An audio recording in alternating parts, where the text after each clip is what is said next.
Could your daily routine be full of hormone disruptors? There are more than 1,000 hormone disruptors living rent-free in our environment right now. In our food, our water, the air we breathe, the clothes we wear, our skincare, they all mess with our hormones. The good news is we don't have to suffer through it anymore because now we have Hormone Harmony, a formula made only with herbal ingredients that are shown to reduce hormonal symptoms of women of all ages. Since I've been using Hormone Harmony, I have felt more balanced, and other women feel the same way. The biggest benefit, they say, is feeling like myself again. That's what women mention over and over in their reviews, and there are over 30,000 reviews for Hormone Harmony. For a limited time, you can get 15% off your entire first order at happymammoth.com. Just use the code DATEABLE at checkout. That's happymammoth.com and use the code DATEABLE for 15% off today.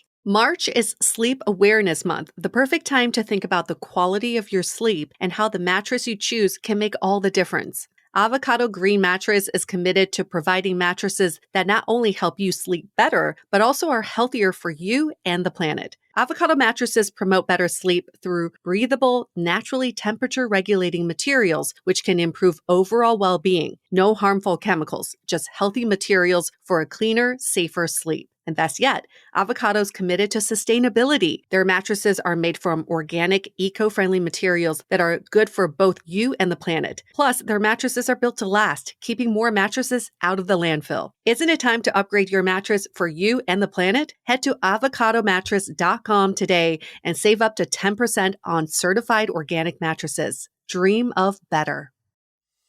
Hi, I'm Yue Xu. And I'm Julie Krafchick. We're active daters turned dating insiders. Here to dive into everything modern dating and relationships. Welcome to Dateable.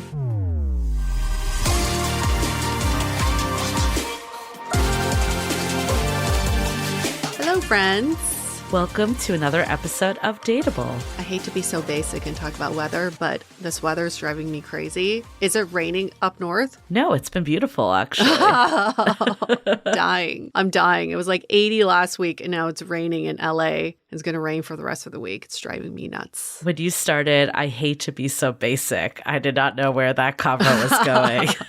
I hate when people talk about the weather, but today I'm a weather girl because I will be basic. So I remember I did this girls trip with some of my first friends in San Francisco. It was like a group of 5 of us. And for some reason, it was like pretty late. We had had a few too many drinks. And we found this like, how basic are you quiz? Oh, I remember this. I don't even know how it like circulated. And my friend Tara ended up being the most basic. And at that time, she was like super, I don't know, like hipster. Like she was in her cool era. And she'll laugh if she heard that. But if she was like the last one that you would think would be basic, but she scored the highest, and we just like kept ripping on her for being so basic. In my interactions with her, I would not say she's basic. No, but she loved pumpkin spice lattes, leggings, a lot of the things that were on the basic list. Yeah. Secret basic. I see. Like in terms of interests, but like in terms of her personality and the way she presents herself, not very basic at all, but I get it. I get it. That's why it was so funny, because like if she was just basic, we'd be like, oh, okay.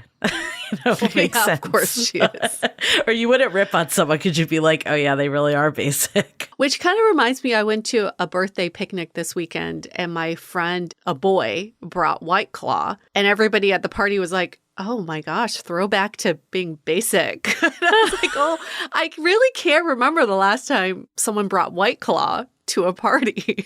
It's been a while. Well, the good news for everyone here, this episode is anything but basic. So this is our basic talk. We're getting it out now. Yeah. If anything, all the trends, all the things that we like are socialized by society. And even with attraction is socialized. There are always trends in what makes someone attractive. But there's also underlying psychology and science behind what makes someone attractive, how we get into relationships, what our relationship dynamics are that are sometimes socialized and some of it is biological. And just for the record, I'm not saying that this is basic, but I do like how our guest today, we have a returning guest, our number one episode of all time. It was with Paul Eastwick. It was The Science of Attraction. So we'll link that and make sure to listen if you haven't yet. He studies attraction and close relationships at UC Davis and runs their attraction lab. We also had the pleasure of having his mentor, Eli Finkle, who's a professor at Northwestern with a PhD in social psychology, and he's the director of the Relationships and Motivation Lab. So these are clearly not basic people, but what I love about them is they have taken all their knowledge and brought it down to all of our levels to talk about rom-coms. And again, I'm not saying rom-coms are basic, but it's more basic than maybe their in-depth studies. Right, because they have a brand new podcast called Love Factually, and they dissect our favorite rom-coms based on these like psychology facts, I guess you would call it, based on science and psychology, based on their studies. Like, why else would you get a PhD, right? If not to dissect some rom-coms.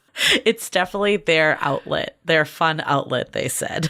But they definitely mentioned some facts that I did not know before. Very surprising for anybody who's interested in just the psychology of human dynamics. We always find this topic so interesting, how we connect and relate to each other. But there were some mic drops in this one. Oh, yeah. After we got off the interview, Yue and I were both like, we need Paul and Eli to be Dateable regulars because they are just amazing. So if you are interested, if you've watched maybe a few too many rom-coms or even real life scenarios that have happened to you and you're like, why the F did that happen? This episode explains so much. And I think it's really fun to just go deeper and think about things and talk about it on that more sociological level. In addition to, it can actually give really good insight into your own love life as well. It's such a great conversation starter with your friends, your dates, people around you. I mean, you should listen to this with other people because there's a lot to talk about. Yeah, we definitely make sure that we hit some of the big ones of, love at first sight, for instance, opposites attract, red flags as romantic traits, grand gestures,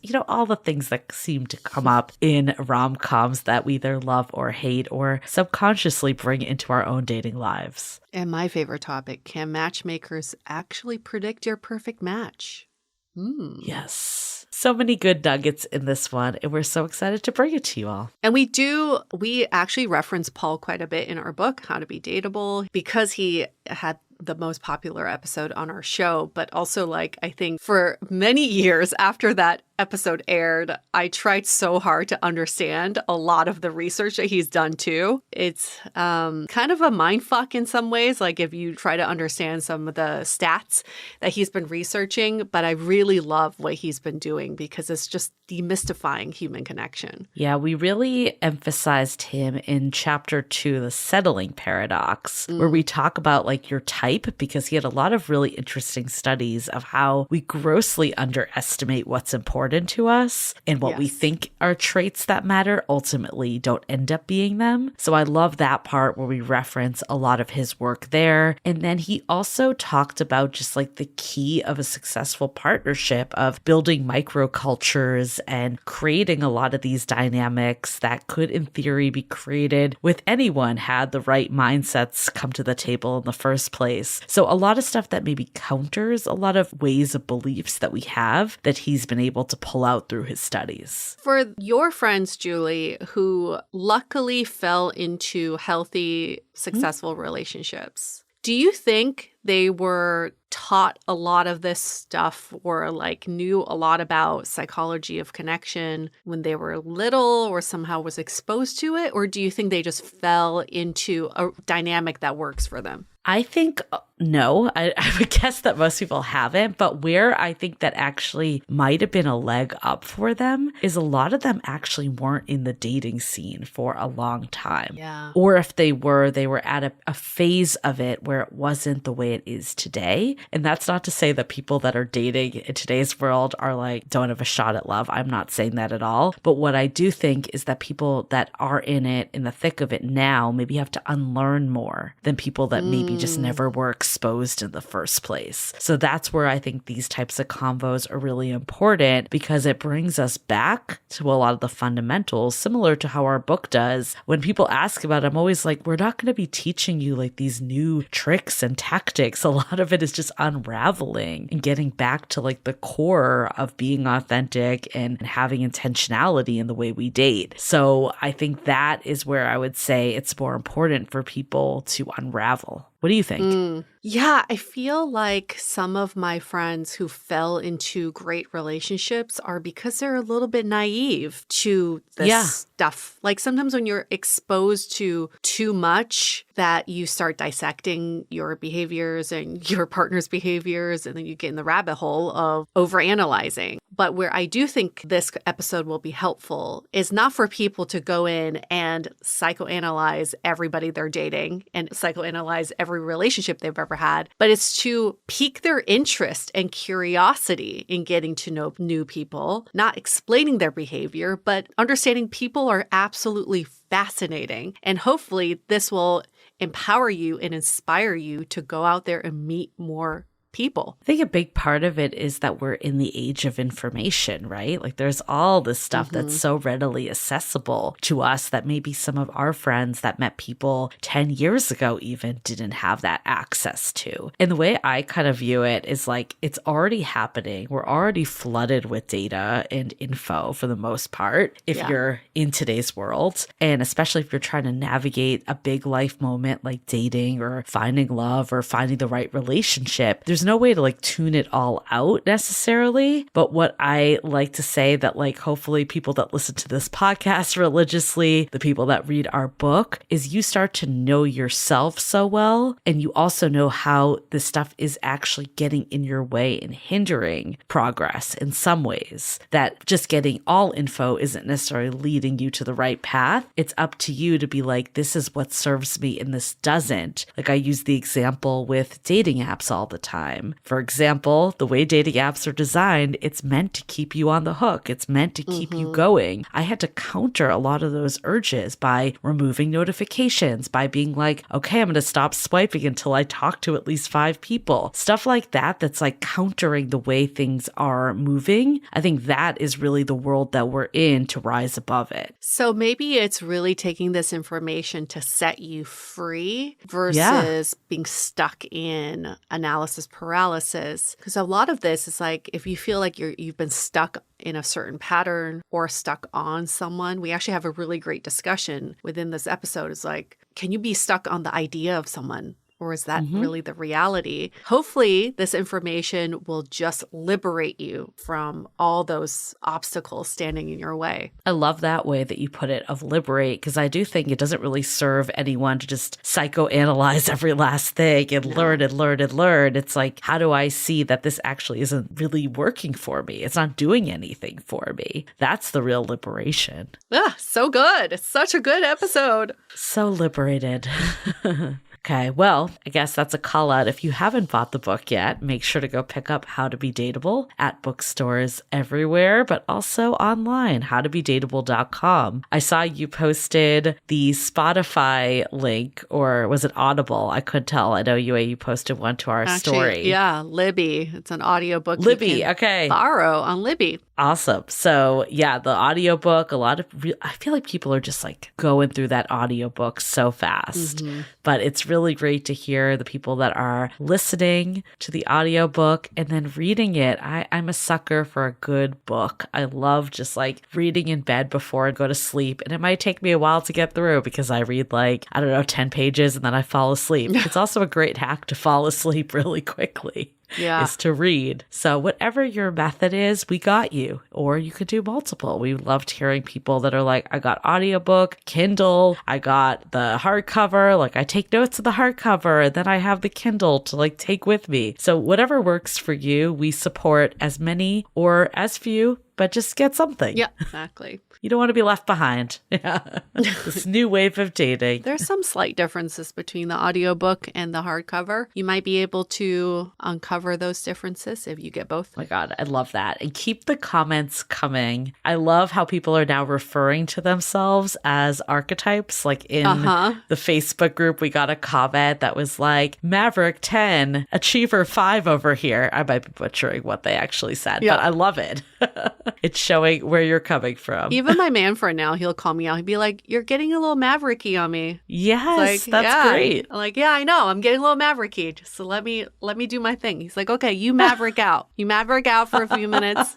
Come back when you're ready. Oh, and it's like you're in thinker mode. Yeah. Mm-hmm. Love it. So good. Okay, well, we might as well just get into it because it's such a great episode. But before we do, let's take a minute to hear from our sponsors. Who doesn't love the good things in life? And even though I enjoy a little luxury, it doesn't mean I can always afford it until I discovered Quince. Quince is my go-to for all luxury items. I'm constantly wearing their Mongolian cashmere sweaters. I now have it in green and in tan, and I am obsessed. And if Mongolian sweaters aren't your thing, they have a huge range of high quality items at prices within reach. Washable silk tops and dresses, organic cotton sweaters, and even 14 karat gold jewelry. And the best part, all Quince items are priced 50 to 80% less than similar brands because they partner directly with top factories and cut the cost of the middleman and pass the savings on to us.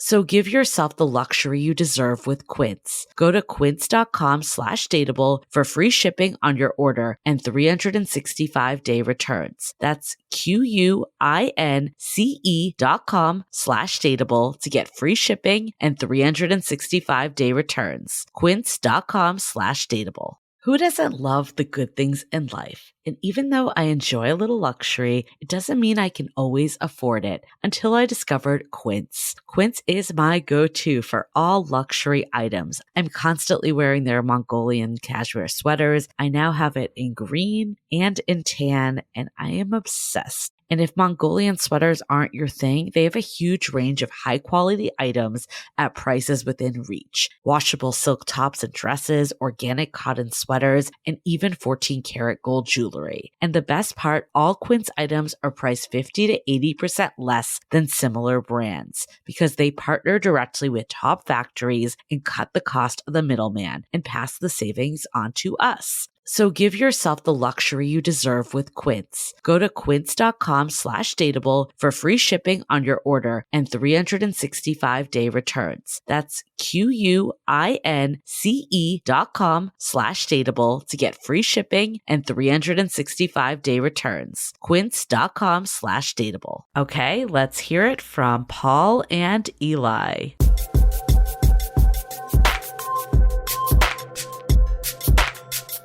Welcome back to Dateable, Paul. And welcome for the first time, Eli. Thank you. Thanks so much for having me back and letting me bring this guy along.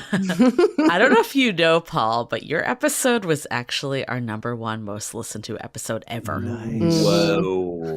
Well, I will try to match that. That's not going to be easy. Also, you've been quoted in our book, and I think Julie and I have had hours-long discussions about the takeaways from that episode we did with you. Oh, cool. There was a lot of stats that I think had implications that we want to break down again for our listeners because it was just such a great podcast. But today, you get to bring your friend to work day. Yeah, seriously. We can go even deeper. Yeah. Everybody, to be clear, Eli was my graduate advisor. So I'm definitely enjoying this joke, and we can continue it. And the two of you have a new podcast. It's called Love Factually, which I just love the name. And it's all about, analyzing rom-coms and romantic films, like kind of debunking a lot with the science of close relationships. So we're excited to bring that. We went from science of attraction to science of relationships. So we're excited to get into it. Love Actually is one of the worst rom-coms ever made. Okay. For the record. We have not covered it yet, to be clear. I feel like we're going to do it at some point. Can I come on to talk about it? I hate that movie so much. It's so bewildering. I feel like there's like a good movie hiding in there, but actually Eli has a different take than me. I love it. It's fun. It's a fun movie. We're already starting your episode on our show. Yeah, you're right. We got to save it for the Love Actually We'll save it. But I just want to say that for the record. It's just seriously the worst rom-com. It is divisive. Yes. So I guess maybe that's a good starting point. Like, what got you into this in the first place? Like, why did you think it'd be fun to break down these movies to reveal what's factual or not? So, Eli and I spend most of our time talking about scientific stuff like, oh, we should run a study to look at XYZ. Oh, how is this paper coming up? Okay, most people would not be interested in listening in on those conversations. But sometimes we bore ourselves and instead we talk about movies, and we talk a lot about, like, one thing you think about a lot as a scientist is like, how can I, make this work more accessible for a general audience? There are many different ways scientists can do that, but we'd sort of realized that we were kind of in a rut when it came to communicating the science more broadly. And I was basically like, well, I think actually we should just like talk about movies, but like kind of sneak in the science as like, act like make the movies a Trojan horse, and we'd have fun doing it. And so then we were kind of off to the races from there, I guess. But Eli, what's your memory?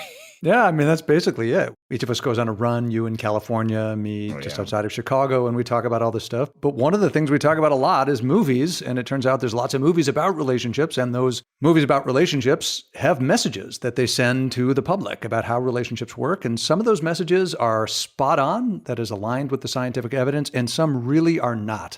So we thought this podcast would be a very fun way to provide a public service that basically like allows us to fact check Hollywood. Now I'm thinking about all the movies. I think they've all gotten relationships wrong. So now let's start with who do you think has gotten it right? Name one or two of your favorite movies that you think they got it right. We've reviewed a bunch. I think we've done 16 episodes so far, but we're putting them out at a decent clip at the moment. And every movie we give 2 ratings to. One is like how good the movie was from 1 to 5 stars, but we also give it a second rating called the Rust Bolt. It's named after my advisor, and it basically is a way of assessing the extent to which the messages in the relationship align with the evidence. So I submit to you La La Land. Right? Okay. This is obviously I love not, that movie. It's wonderful, but independent of it being a wonderful movie, we can consider how realistic it is in terms of the message it's sending. Now, let's be clear that it's a musical where people do like dance routines because they're stuck in LA traffic.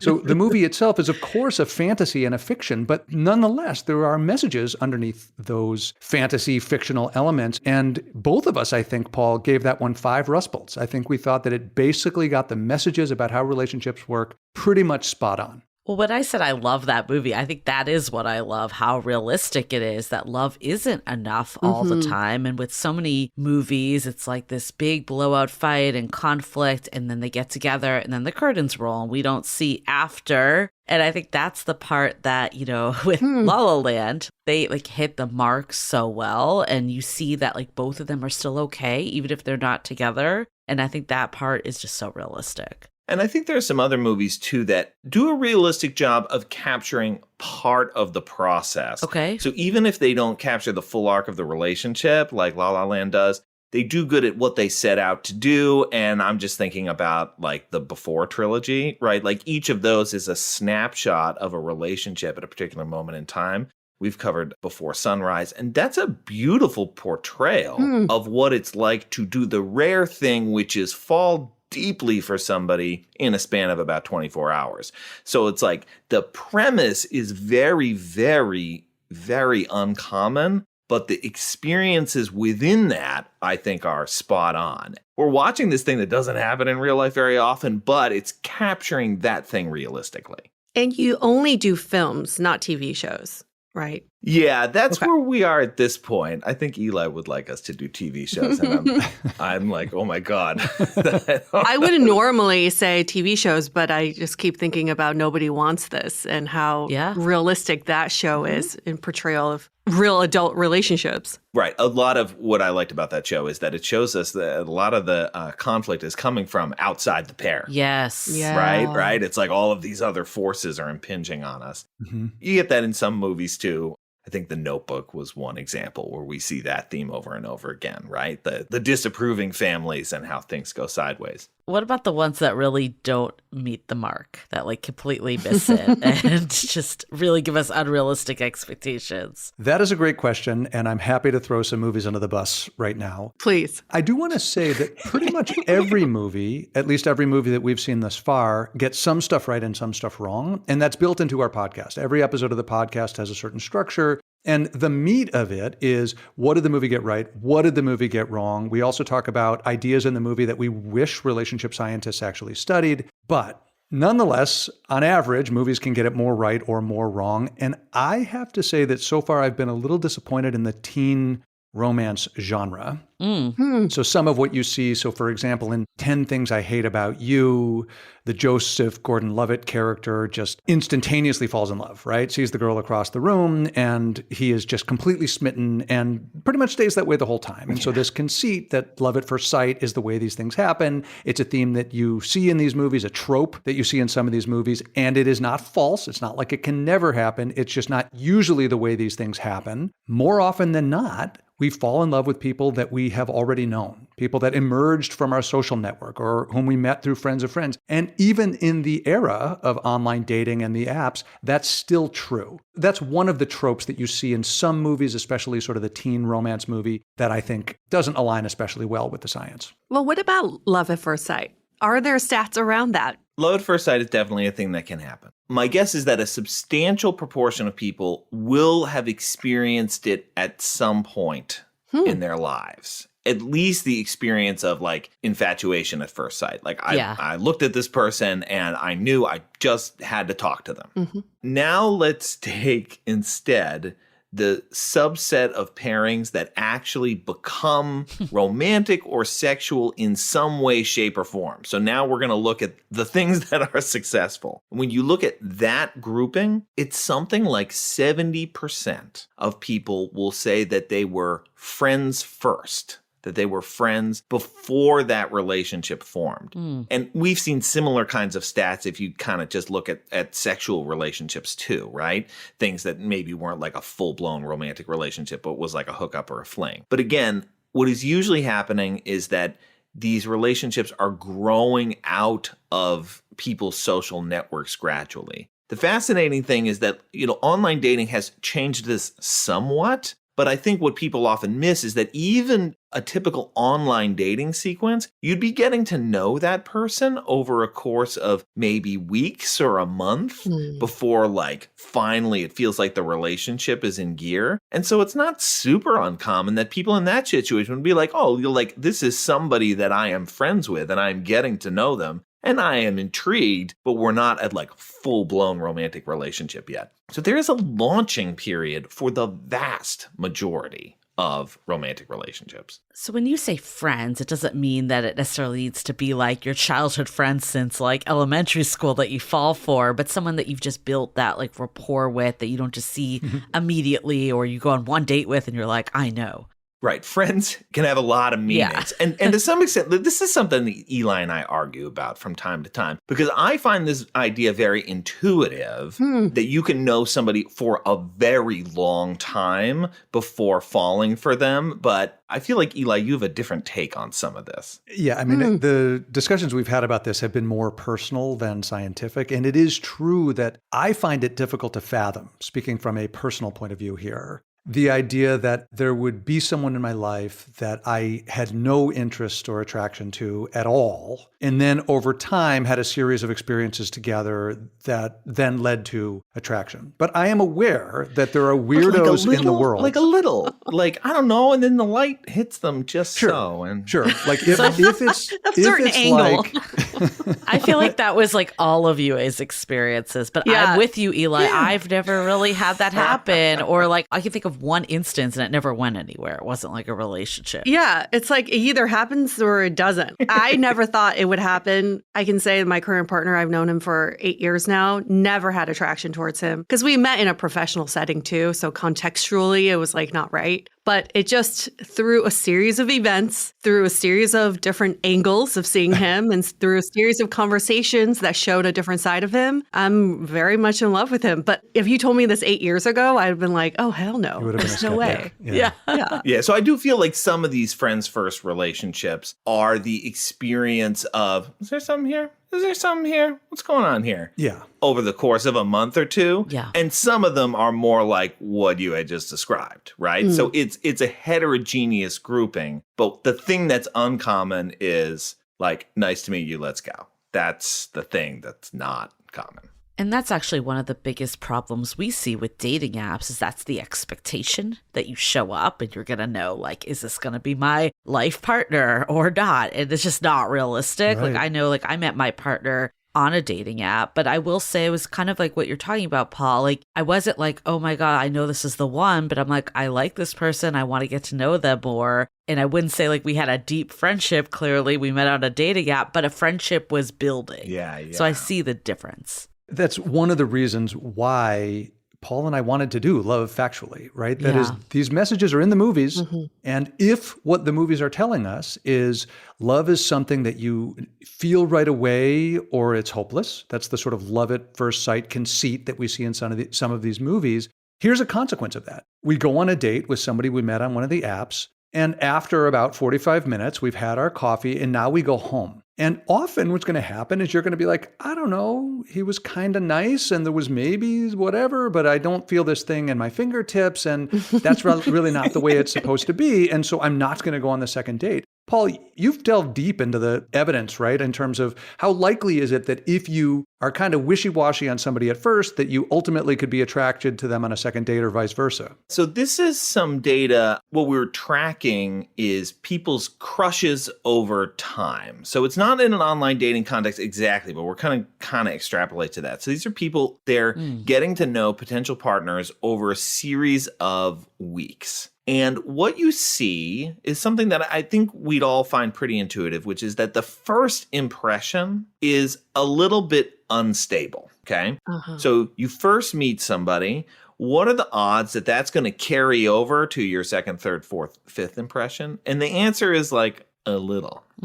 But by the time you get to like the third impression, things are getting now pretty stable. And so I kind of like the advice of like, if you're going to do the online dating thing, boy, does it pay to like stick around for date 3. Yeah. Because after date 1, it really could go dramatically in the other direction. By the time you get to date 3, it's diminishing returns for a while. Okay. People's opinions can, of course, change later. They often do. Yeah. But by the time you get to a third date, you've kind of hit this plateau of stability. And so that's a nice moment to assess, okay, do I want to keep investing into this one or do I want to try a different direction here? I'm so glad you brought this up because we get this question all the time. And, you know, we've been kind of saying like, at least do the second date default, like because people are inherently awkward on the first date. Yeah. But what I love about this is one, it pushes it one more, but then it also gives people tangible research because you hear a lot of like dating advice being like, go on 1 date, go on 2, go on 3. But now we know like the science behind it. So when we actually get this question now, we're going to be like, look, we have scientific evidence that you need to go on 3 dates. Right. I want to be clear, too. It's not like what nobody has done is the truly random assignment, you know, which is like the gold standard in the science to try to understand whether something is really having a causal impact. But what I'd want to do is be like, you must go on 5 dates with this person and with this person and with this person, right? And then you'd really see where it starts to tip. So this is our best inference from, I think, the closest data that we have. We hear this a lot, like there's just nothing there. And our advice typically has been like, okay, don't waste either of your time if like there is like you are not having a good time at all or there is zero attraction. Like, have you seen evidence that that can turn around, or is that more of like, okay, stick to that? These are all cases where there's at least like a middling level of interest to start. Yeah. And yeah, so if you get people totally crashing after the first one, although Eli, I feel like that would be in there. Maybe that would be caught by it. Well, no, for that study, I think to be included, they had to sort of list the person as a possible crush, right? Oh, I see. But they had to keep reporting. So if you list them once and crash, you're still in the data set, right? Yeah. Okay. Yeah, but it means there was at least some level of interest at some point. I mean, look, we don't have an answer to this one, but I wouldn't object. If I heard that you folks were offering feedback to people that said, look, if it's just flatlined after the first date, go and find a different person. Just because, time and resources are finite, and it seems likely to me that that could be a long shot. But you know what I wish existed and was a thing that was easier for people to do, and to bring it back to the movies here for a second, we can learn a lot from When Harry Met Sally. Because when they aren't really into each other, what do? They try to set each other up with their friends. Yes. Okay? Yeah, good point. So how cool would it be if we were able to better take the lackluster dating app dates, the things that didn't go that great, and be like, okay, but I got a friend for you to meet here. You did that. Yeah, I did that with my first serious boyfriend. We met on Match.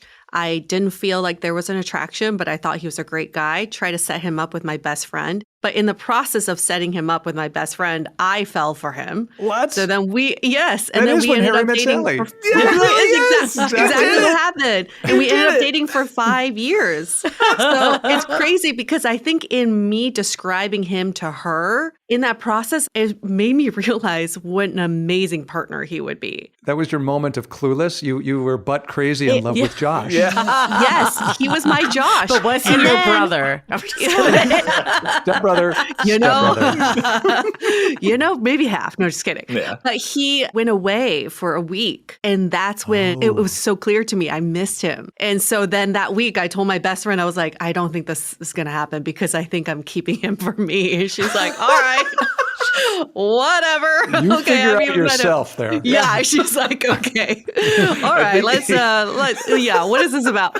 But yeah, we ended up dating for 5 years, and I still think it's crazy. But in the time of me trying to set him up with her, I had to hang out with him a lot to really suss him out. And I can't really count how many times we hung out. But I was part of this MTV pilot like 15 years ago called 12 Dates. And there was some research backing that it takes 12 dates to fall in love with someone. Is there anything like that you've come across? I don't even know where this research came from. Paul's face. I don't know what that is. I mean, sounds like a good entertainment spin. Yeah, I mean, if it works for a reality show, then why not? To bring up the Before trilogy again, so I don't know if all your listeners will be familiar with Before Sunrise and Before Sunset and Before Midnight, but we've already covered the first of those, and we'll be covering the second one soon, and then eventually the third one. And that depicts something that seems plausible, I think, to both of us. That is, they meet on a train. There's this urgent external time constraint because he has to catch a flight the next morning out of Vienna. So they just walk around the city and, basically get to know each other. That's the movie, right? It's a very talky movie, and they're just getting to know each other and basically falling in love with each other over that period of time. And nothing seems false about that. So that for sure is something that happens. It is in fact rare. As we've been talking about earlier, this is not the normative thing and really would take unusual circumstances, like we met and then we have to leave town tomorrow sort of thing, would supercharge some of this emotional intimacy stuff that would usually happen on the order of weeks and months into a relatively small number of hours. So I don't see any reason why you'd have to assume that it takes a certain number of dates to fall in love. 12 seems shockingly arbitrary to me. I doubt there's actual science behind it. But the growth of intimacy over time is real. And some of the movies do a great job of depicting how over time I disclose a little bit more. I am willing to make myself a little bit more vulnerable to you. As a response, you face a choice. Are you willing to sort of meet me there? If I've just disclosed something private, are you willing to disclose something private or intimate back to me? And this escalation process where each of us is just ever so slightly increasing the amount of intimacy that the two of us have is really how relationships grow on average. You can put that in the supercharger in a case like before sunrise, but that's not the typical time frame. So I think a lot of our listeners can say like, okay, I don't believe in love at first sight. This is something that's in the movies. Like, I get that. But then a lot of times I think the consequence of it seeps through. Like we were talking about earlier, people go on that first date and expect the fireworks, they expect the spark. And then if it doesn't happen, they question everything. Like what you were saying, Eli, is like it needs to build. There needs to be some momentum. And maybe that could happen in the first night, but it doesn't always happen that way. How do you I guess, what does relationship science tell us about compatibility being built over time? This is one of our favorite topics. So we are big believers in compatibility. We think compatibility is very important for explaining why some pairings work and some pairings don't. But there is a common misconception that compatibility derives from the stable features of one person and the other person, right? That Eli and our relationship is what it is because of stable things that are true about me and stable things that are true about him. And if that were true, boy, wouldn't that be convenient, because then we could just fill out some questionnaires and do some magic hocus pocus, and we could figure out who all the great pairs are, add some science fiction, and we're off to the races. Hey, Paul, before you get to the alternative, I should say a useful metaphor here is to think of yourself as a puzzle piece, right? So really you're a piece with a certain shape. Yeah. And really what the job is to date around until you find somebody that has a shape that fits you. That's this. I like that. Yeah. That's this model of what compatibility is that is intuitive. It's underlying a lot of the matchmaking algorithms. eHarmony most famously talked about, well, you just need to find people that are similar to you. And we know that based on information that exists before the two of you have ever met. But Paul, I interrupted. I mean, we now have a whole lot of evidence related to this, and it looks like that's not in general how compatibility does work. Oh, yes, please. Yeah. What is compatibility? Yeah. So compatibility comes more from what two people create and or discover together over a stretch of time. And there are many different ways you can think about how that process unfolds. I often talk about two people creating patterns in their relationships, right? The things that they do together that build closeness that actually would not have made any sense in any prior relationship they might have had. It can also be things as small as in-jokes, pet names, other kinds of weird norms or customs that people build together. Nice, good throw. Yeah. So in my world, I talk about this as the microculture of the relationship, and this is huge. It's the little stuff that we build together, right? The jokes that we refer back to, the how is it that we sort of initiate intimacy together? I mean, very few of us are like, I'm kind of in the mood for sex. Are you feeling in a sexy mood right now? It's usually some sort of subtle thing that we have. You probably don't transfer the exact same thing from, your last girlfriend to this new girlfriend. There's these norms and rituals that you develop in the course of the relationship. And this is the foundation of compatibility. And it speaks to another issue that some of the movies really get wrong. Clueless, for example, is among the movies that get this idea wrong, which is that some people have good mate value and others don't. That there are 10s and there are 2s. Yes. And again, it's not that there's no truth whatsoever to this. There is some truth to this idea, especially on a first meeting. That is, we can have a reasonably high agreement that John is hotter than Dave is, for example. That's true. But the question is, and Paul, you're the one who talks about people being able to dole out good relationships. If you find one of those people, John's just somebody, anybody who can get John will have a happy marriage. And the reality is that's not true. It's a whole lot about compatibility. John is going to be able to build this sort of compatibility and make wife A happy, but wife B would never have been happy with him. And the reason why that is because people aren't over time 10s and 2s. The important thing is not to find somebody who is a catch, but to build between the two of you something where, regardless of what the next person thinks about your partner, you feel like your partner is in the 8, 9, 10 range. And that's a message that you really don't find much in these movies, but is the state of the evidence for how compatibility really works. I want to dive into this even more, but before we do, let's take a quick break to hear from our partners. Let's be honest, sometimes no matter how much you want to be in the mood, your mind and body just aren't on the same page. This episode is sponsored by Via, the brand behind the most loved THC libido gummy on the market, designed to enhance intimacy, heighten pleasure, and help you fully embrace the moment. Originally created as a limited edition Valentine's release, High Love was such a massive hit that Via made it a permanent part of their lineup. For the last 2 years, it's been helping adults enhance intimacy, heighten pleasure,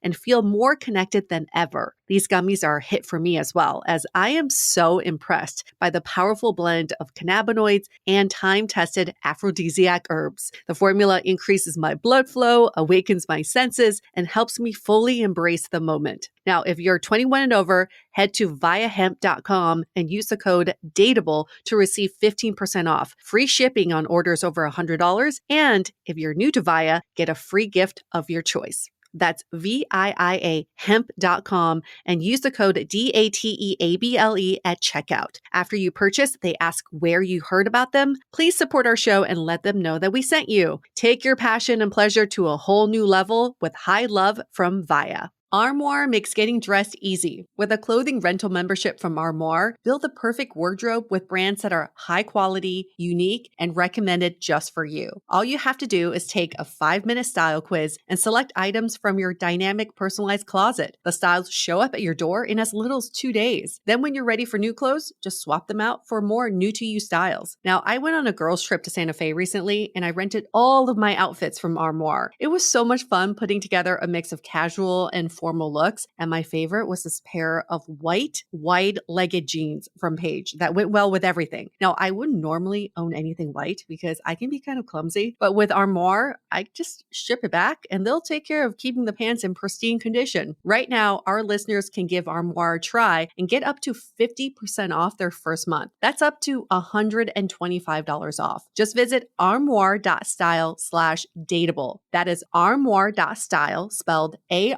ARMOIRE.style/DATEABLE to get up to 50% off your first month and never worry about what to wear again. Try Armoire today. Your old or broken phone can let you down when you need it most.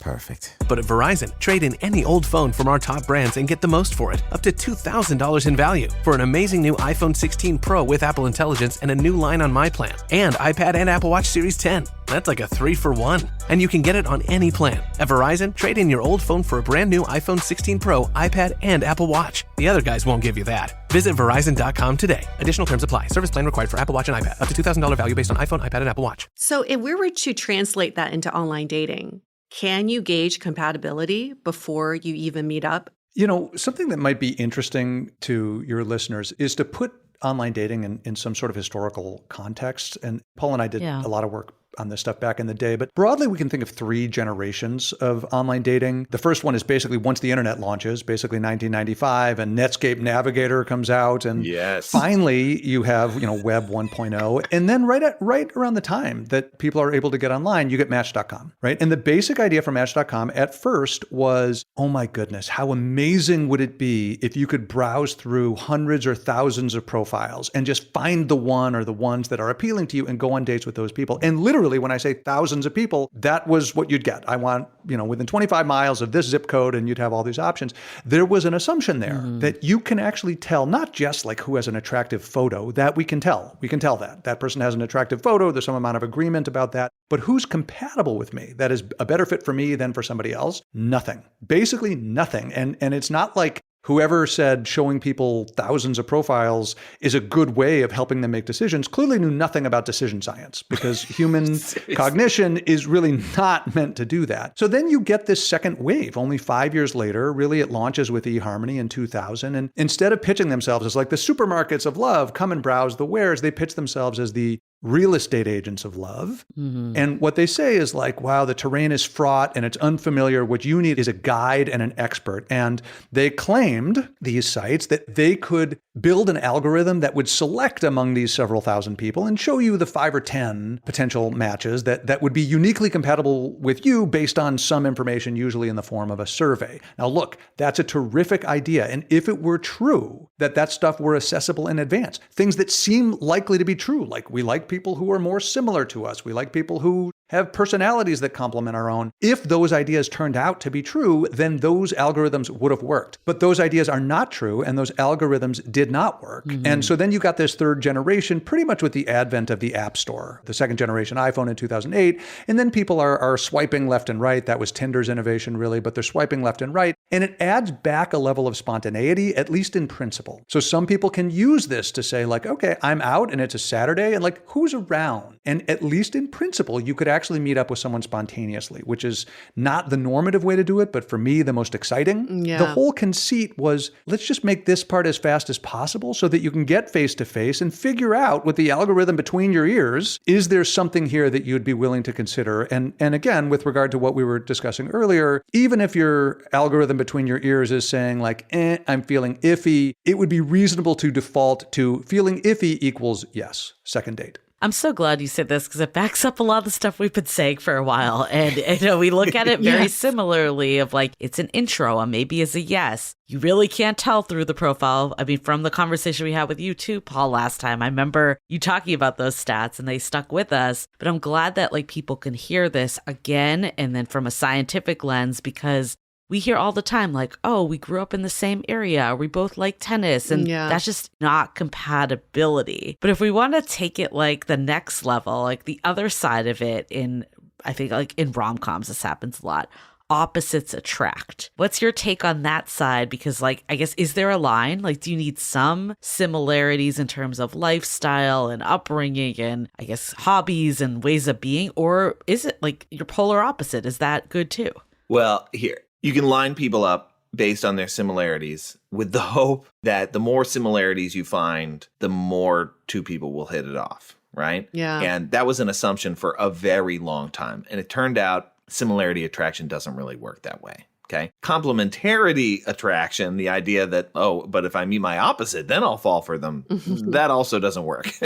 There's basically no ability to predict whatsoever from the amount that two people match on the things that they could describe about themselves, right? Their personality, their interests, their preferences. It's not going to do that much. I see. But what people can do is convert almost anything they have in common into something that they could build a relationship around. And so, you mentioned like the tennis example earlier. It would be very possible for two people to then perceive that that is an important similarity that they happen to share and then build a culture of their relationship around that. And then it could become very important. If you imagine me then taking the tennis away, that could be absolutely tragic for the relationship. But there would have been no way to predict a priori before you two had met that tennis was going to be the thing that was going to connect you, right? And so this is why any relationship building requires some amount of exploration. It's not what do we have in common, but what do we have in common that we're kind of motivated to like build something around this. And you just kind of got to get in there and try. It's remarkably hard to forecast. We do see this also, I think, depicted pretty well in some of the movies. So 500 Days of Summer. I love that movie. Here we have Gordon really Levitt funny. again. And, he's just obsessed with summer. And he just sort of can't believe how much stuff they have in common. And his main confidant is his like 12-year-old sister. And she says something like, look, just because you and some girl have a bunch of stupid stuff in common, like, why does that mean you have to be compatible? And what's wild about that movie, at the risk of spoiling it, is there is a second girl for Tom named Autumn, who, of course, as in our seasonal calendar, follows summer. And they meet very briefly, but they sort of can't believe that they have the same view about this annoying parking lot for this place that they both like to go to. And they feel like, oh my God, fate just delivered my dream girl. Did you hear her talk about the parking lot?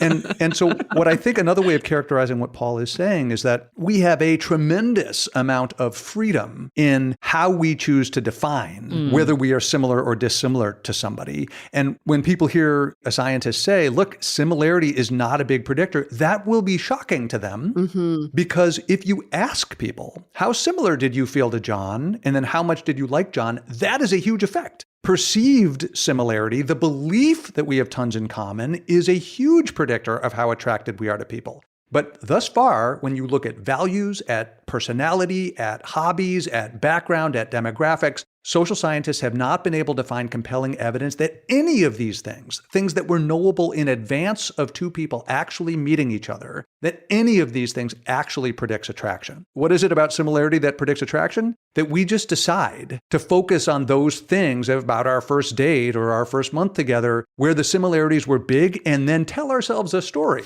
about how fate delivered us somebody who's just like us, but we easily could have interpreted it a different way. I guess maybe to shift gears a little though, what about the fixer-upper?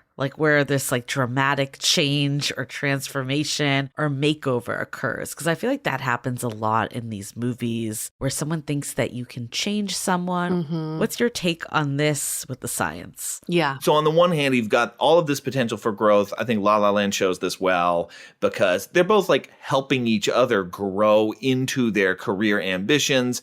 He loves jazz, and rather than seeing it as a deal breaker that she doesn't know anything about jazz, she comes to like jazz by seeing it through his eyes. So all of that kind of change is a totally realistic depiction of what happens in real relationships. But then you've got the idea that is, I need to make you over to make you hot enough to date the other suitable people, right? That's the clueless idea. That's the Pygmalion idea. I mean, that idea has been around for a very long time that, I can turn you into this other ideal that I have. And I think that places way too much weight on this market idea. The idea you're not going to be able to date somebody who's good enough, who's going to make you happy unless you ascend the hierarchy of mate value. And, that is essentially what Cher is doing in that movie. And as funny as it is, It's actually in the end not really in Ty's interest and probably wasn't necessary for Ty to have a happy, healthy relationship. I think with Travis, the skater. Hey, Paul, I have a question for you about that. So some people might think if only I could build up some musculature or drop 10 pounds or fill in where my hair is balding or whatever it is, that I would have more success on the dating market. There is some truth to that idea, right? Right. I don't want to totally discount all of these self-improvement ideas. These things are going to be useful. They are exceptionally useful when all you get is a first impression. Yeah. And I think that's the part that's unfortunate about the dating app culture is that we have fewer places where we are forced, for lack of a better word, to spend time with people in a context that's not necessarily romantic, because you might be a little balding, but with a little bit of time, some people are eventually going to look past that if you are all spending time together. But in the absence of those kinds of social situations that extend forward in time, if all you're getting is first impressions, then it does play a role. What about, because this was something I feel like I fell victim to for a while, is that I felt like I could change someone when they told me they weren't fully ready for a relationship and commitment. And I had this love conquers all mentality. And I think, I had an on again, off again relationship where the person was like, I love you, but my mental health and other stuff going on, I can't be all in. How would you look at that from a science perspective? I call this fostering. She's fostering these stray puppies. Oh my God. Social scientists have tried to answer this, and I think they've made some headway, but it's hard to do well. So there are researchers that are studying this idea of commitment readiness. That is, if you only caught people at the right time, then it might have worked. But because you caught them at the wrong time, it didn't work out, right? And there's definitely evidence consistent with that idea that there's individual differences in how ready people are. There's differences across time and how ready an individual is to get involved in something serious. The reason why it's hard to interpret some of those findings is that readiness is sometimes confounded with the people who exist in your social network. You might have thought you weren't very ready, but then you started to see, as Yue did, Dave in a new light, and suddenly you're maybe I am ready. And so there's a reverse causality problem of you think that you became ready and therefore were interested in David, but really David started to hit you in a different light, and therefore you were I guess I am ready. But there is truth to this idea that there is fluctuation in readiness, there's individual differences in readiness. Here I'm totally speculating, but I think it's probably hard to convince somebody that they're readier than they think they are. If I'm being very sober about this, and Julie, you West from a personal perspective, readiness is confounded with the options on the table. Yeah. So I don't know if this is someone current for you. No, this is in the past. She's engaged. This is in the past. She's good. She's engaged to several people who also are not ready. So She found a forever home.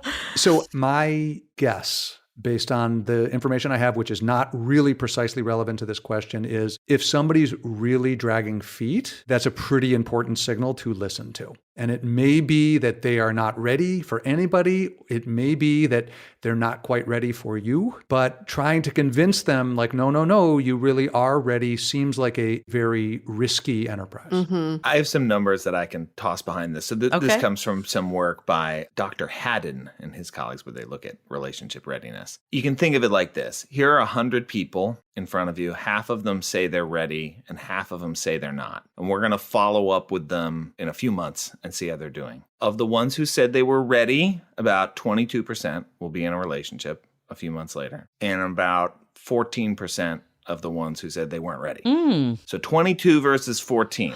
So that's the space that makes that difference. And it explains why people often have this sense of like, you said you weren't ready. Yeah, it doesn't feel like that big a space, right? Yeah. Uh-huh. Right. It matters what people are saying, but like 14%, some of these people that said they're not ready, they're going to find themselves ready when they come across the right person. Interesting. So it's really no such thing as right person, wrong time. The right person comes at the right time, right? I think we can take that difference to mean something, that there is a subset of people who were more open to something, maybe casting a wider net, maybe, they had more of the blinders off and they did see something. But yes, many people who say I'm not ready will react differently when presented with the option that they want. For what it's worth, the movies are hit and miss on this stuff. So in The Notebook, for example, Ryan Gosling's character gets heartbroken by Rachel McAdams' character. And then he starts dating this lovely other woman. And he says, like, I'm not going to be able to give you what you want. I'm basically broken. That this breakup with Rachel McAdams has ruined me forever, and I will never be ready for any sort of relationship. So that's a theme that's in there. Of course, it's done in the Nicholas Sparks service of trying to make it even more romantic, the relationship when he gets back together with the Rachel McAdams character. But that strikes me as not that it couldn't ever happen, but as extremely uncharacteristic of how the human psyche works. And even if it feels in the opening hours and weeks and maybe months of a new heartbreak that you could never love anybody again, the large majority of us will somehow find our hearts softening to a new person in the future. So we can make this stuff work when the connection is deep enough. And look, if you haven't just emerged from a trauma, right? It might be that for some number of months after a trauma, you really just can't be there for anyone. That's the exception rather than the rule. I'd toss up one other important exception here, which is like one very important factor in readiness is, are you dating somebody else? Like that actually is not factoring into the stuff we're talking about, but like that's enormous, right? And a lot of timing is people happen to be single at the same moment in time, right? Right. So that's the form of readiness that's like, okay, that has a really big, really big impact. Kind of related to that readiness, a lot of times in these rom-coms, what culminates then is this grand gesture when someone is ready. Running to the airport when it's raining outside, holding a boombox, declarations of love. I mean, that's like Love Actually. It should have been called Grand Gestures of Love. You're right. 15 grand gestures. Just grand gestures. Yeah. Thoughts on that? Research around, do grand gestures actually work? There's no evidence that anything like that is a good idea. It makes for really good cinema. I mean, I will watch Heath Ledger croon in the stands, daily if I could.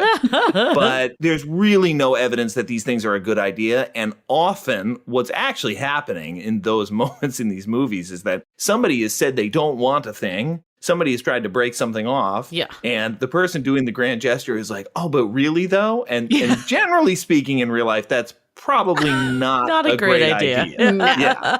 And look, one of the things that again comes up in the episodes of Love Factually on purpose, we talk about like, are we okay with this? And we deal with some of the sort of ethical issues confronting the characters or in the messages that these films are sending. And look, it's almost always that the woman or the girl has said no, and the man or the boy has like not taken that for an answer, right? That's what precedes the grand romantic gesture. And in 10 10 Things I Hate About You, it's very explicit, where the Heath Ledger character is saying to the Joseph Gordon-Levitt character, like, do you love the girl or not? And he's just been rejected. And he's like, well, I thought I did. And then Heath Ledger says, well, don't tell anybody that you don't deserve what you want, or something like that. And it's like, oh my Lord, we have just told a generation of girls and boys that what romance is when she says, no, go even bigger. Right. Yeah. And whether that involves hanging from a Ferris wheel, like in The Notebook, or with a boombox, like in Say Anything, you're seeing this again and again and again. And the science supporting the idea that grand romantic gestures in response to somebody saying no to you, there's very little science supporting that idea. Okay, so it's one of the messages that we find disconcerting in a lot of these movies. Well, I'm so glad that we were able to fact check ourselves on this episode, because, I mean, I feel like so much of what we've been ingrained in by society, some of it's just wrong expectations that hurts ourselves. And then there's other stuff like we were just talking about that's actually like a huge problem with consent culture and all of the things that have gone even further. So regardless if it's something micro or macro, it's time that we really reevaluate the messages that have come out. I think the other big takeaway I have is like, we're not huge fans of like finding love, that saying, even though in our subtitle that is part of it. And I think part of it is that like creating love just sounds so weird. Like it doesn't have the same ring. It doesn't have like the same ring to it, right? Like it's not like finding love, creating love. But I do think we really need to like change the way we think about love. And I loved the conversation we had about compatibility, that it's not just like A plus B equals we're compatible.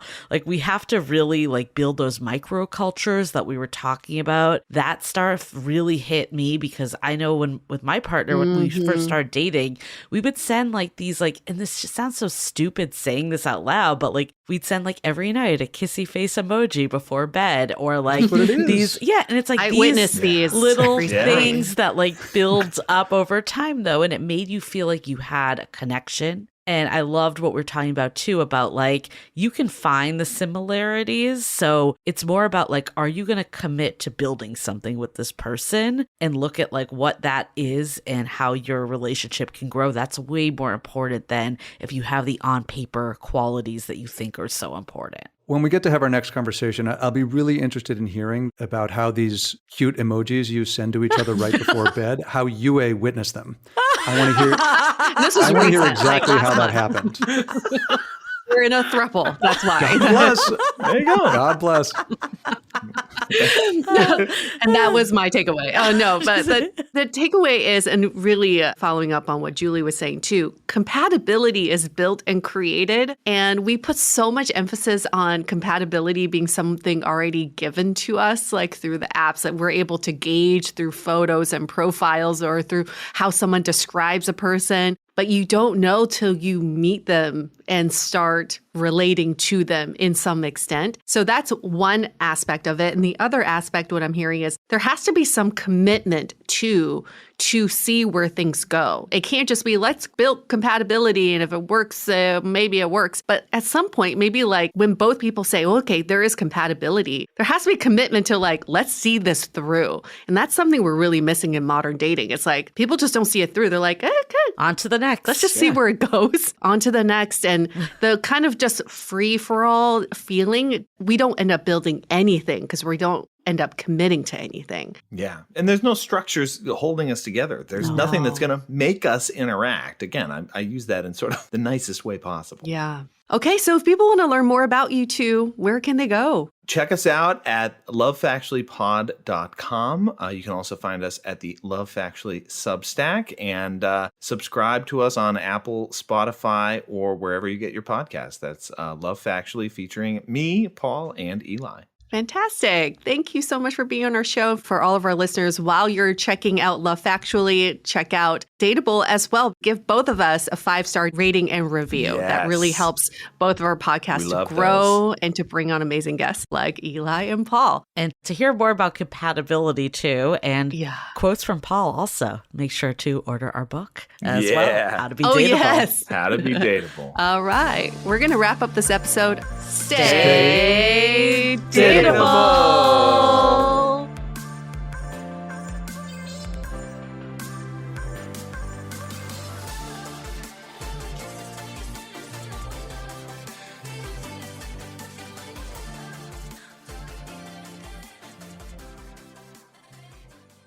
Your old or broken phone can let you down when you need it most. Perfect. But at Verizon, trade in any old phone from our top brands and get the most for it, up to $2,000 in value, for an amazing new iPhone 16 Pro with Apple Intelligence and a new line on My Plan, and iPad and Apple Watch Series 10. That's like a 3-for-1. And you can get it on any plan. At Verizon, trade in your old phone for a brand new iPhone 16 Pro, iPad, and Apple Watch. The other guys won't give you that. Visit Verizon.com today. Additional terms apply. Service plan required for Apple Watch and iPad. Up to $2,000 value based on iPhone, iPad, and Apple Watch. Taxes was feeling so stuck. Sitting in traffic, squeezing into a parking spot, all to squeeze in getting tax help during your lunch break. Now Taxes is a TurboTax expert who does your taxes for you, while you go about your day getting real-time notifications about their progress and the most money back guaranteed. Now this is Taxes. Intuit TurboTax. Get an expert now on TurboTax.com. Only available with TurboTax Live Full Service, real-time updates only in iOS mobile apps. See guarantee details at TurboTax.com/guarantees.